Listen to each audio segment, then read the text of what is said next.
ఇవాళ కావాల్సింది అధికార స్వరాలు కాదు, కావాల్సింది ధిక్కార స్వరాలు, కావాల్సింది తప్పకుండా ప్రశ్నించే స్వరాలు, తప్పకుండా ప్రభుత్వాన్ని నిలదీసే స్వరాలు కావాలి.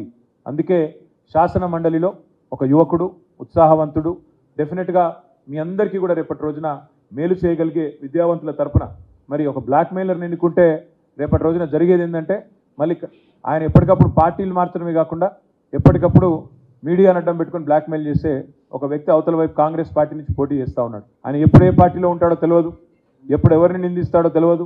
అట్లాంటి వ్యక్తులకు కనుక అవకాశం ఇస్తే గతంలో మనం నల్లగొండలో నయీంని చూసినాం, మళ్ళీ అట్లాంటి వాడిని ఇంకోని తయారు చేసినట్టు అవుతుంది. ఇట్లాంటి వ్యక్తులకు కనుక అవకాశం చట్టసభల్లో ఇస్తే దయచేసి అందుకే కోరేది ఒక యువకుడు, విద్యావంతుడు, ఉత్సాహవంతుడు, మరి అన్నింటికి మించి ప్రశ్నించే సత్తా ఉన్నవాడు, చదువుకున్నవాడు, పెద్ద ఎత్తున అవసరమైతే అమెరికాలోనే స్థిరపడి అక్కడే కోట్ల రూపాయలు సంపాదించుకునే అవకాశం ఉన్నా